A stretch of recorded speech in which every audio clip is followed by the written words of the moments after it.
உடற்பயிற்சி என்பது மிகவும் சிறந்தது. உடற்பயிற்சியில் சிறந்தது யோகாசனங்கள்.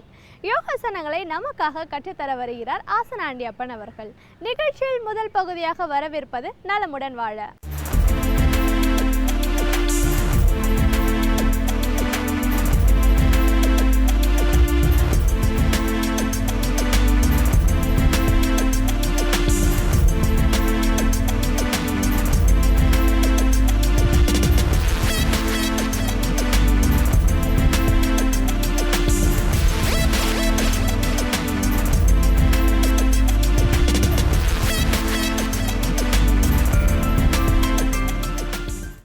என் இனிய உலகத்தமிழ் மக்களே, தாய்மார்களே, பெரியோர்களே, சிறார்களே, அருமைச் சீடர்களே, யோக நண்பர்களே, உங்கள் அனைவருக்கும் என் இனிய காலை வணக்கம். கலைஞர் தொலைக்காட்சி நிகழ்ச்சியில் நலமுடன் வாழ என்னும் பிரிவில் அதிகாலை வேளையில் முதல் நிகழ்ச்சியாக இந்த யோகாசனத்திற்கு முக்கியத்துவம் தரப்படுகிறது. அதிகாலை வேளையில் உலக மக்கள் எல்லோரும் பார்க்கிறார்கள். மொழி தெரிகிறதோ தெரியவில்லையோ இந்த நிகழ்ச்சியை பார்க்கிறார்கள், பார்த்து பழகுகிறார்கள். அவருக்கு ஏற்பட்டிருக்கின்ற பல்வேறு பிரச்சனைகளையும் நீக்கி கொண்டு பல காலமாக இந்த ஆசனத்தை செய்கின்ற காரணத்தினால் மற்றவர்களுக்கும் கற்றுத்தருகிறார்கள். ஆசிரியர்களாகவே மாறிவிட்டார்கள். அந்த அளவுக்கு இன்றைக்கு உலக மக்களை இந்த நிகழ்ச்சி தொற்றிருக்கின்றது. அந்த நிலையில் இன்றைக்கு பாருங்கள், நமது கலை அரங்கிற்கு போதி ஸ்கூல் ஆஃப் யோகா சென்னை அண்ணா நகரிலிருந்து 2 குழந்தைகள், பிரேர்னா 5வது வகுப்பு, யூதிகா யூகேஜி, உபவிஷ்ட கோணத்தை செய்ய போகிறார்கள். அதன் ஆசிரியர் சதீஷ்குமார் அற்புதமாக குழந்தைகளை பழக்கியிருக்கின்றார். என் அருமை மாணவ மணிகளே, நீங்கள் பத்மாசனத்தை கலைத்துவிட்டு இந்த உபவிஷ்ட கோணாசனம் செய்யுங்கள், பார்க்கலாம். மெதுவாக. இவை சற்று கடினமான ஆசனங்கள் தான், இருந்தாலும் அவைகள் எவ்வளவு லகுவாக செய்கிறது என்பதைத்தான் நீங்கள் பார்க்க வேண்டும்.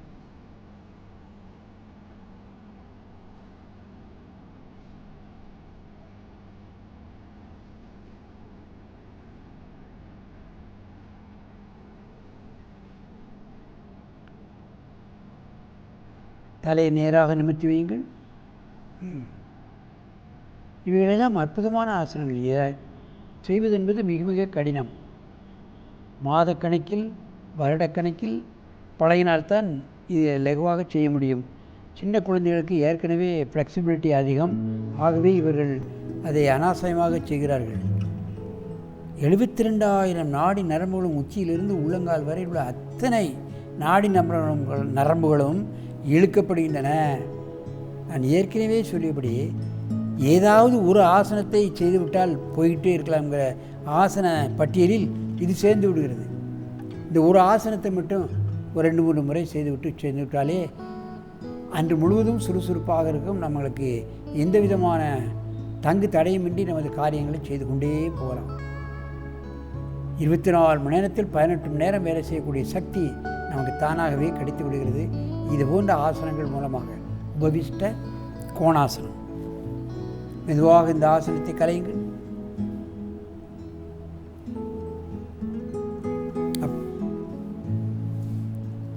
எழுந்து நில்லுங்கள். நீண்ட மூச்சு வாங்கிக் கொள்ளுங்கள். நீண்ட மூச்சு வாங்கிக் கொள்ள வேண்டும். மூச்சு வாங்கிக் கொள்ளுங்கள். மீண்டும் ஒரு முறை இந்த ஆசனத்தை செய்யுங்கள்.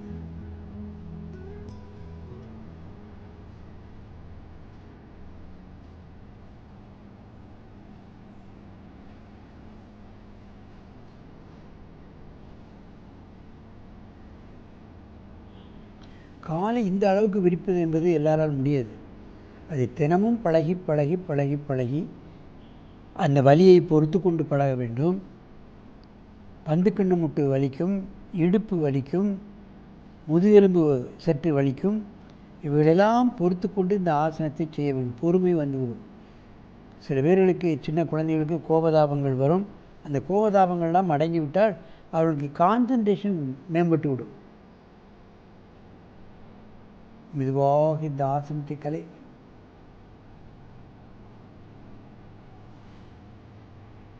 நேராக எழுந்துங்கள். நன்றாக மூச்சை வாங்கிக் கொள்ளுங்கள். இப்பொழுது இந்த ஆசனத்தை ஒருவருக்கொருவர் நேராக பார்த்து கொண்டு செய்ய வேண்டும். மெதுவாக செய்யுங்கள். உபபிஷ்ட கோணாசனம்.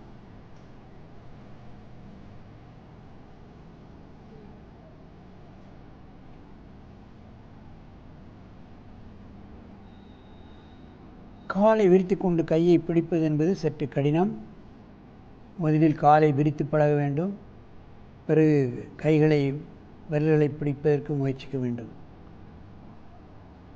இந்த ஒரே ஆசனத்தை 2-3 முறை செய்துவிட்டு நாம் போகலாம். இதை காலையிலும் மாலையிலும் பழகினால் மற்ற ஆசனங்கள் செய்வதற்கு இந்த ஆசனம் மிகவும் உதவிகரமாக இருக்கும். உடல் ஃப்ளெக்சிபிலிட்டி அதிகமாகிவிடும். வளையின் தன்மை அதிகமாகிவிடும்.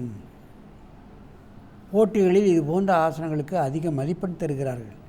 இவைகளெல்லாம் சற்று கடினமான ஆசனங்கள். மெதுவாக எழுந்து இந்த ஆசனத்தை கலையுங்கள்.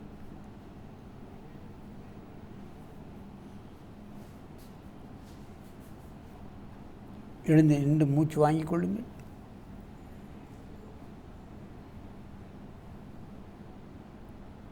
நேராக பத்மாசனத்தில் உட்காருங்கள்.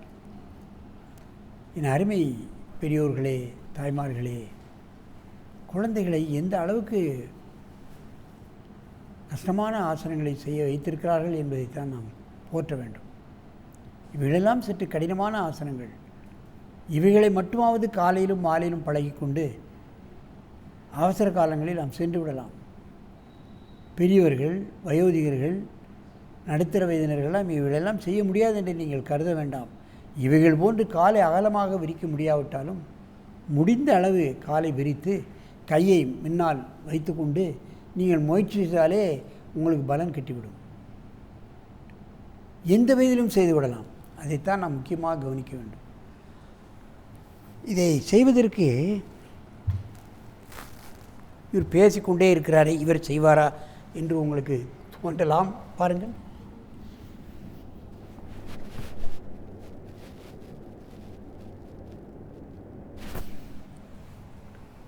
வயோதிகம் தள்ளி போடப்படும். அதைத்தான் நீங்கள் கவனத்தில் கொள்ள வேண்டும். இவையெல்லாம் உடலை பக்குவப்படுத்தக்கூடிய ஆசனங்கள், முதுமை அடைய விடாமல் தள்ளி போகக்கூடிய ஆசனங்கள்.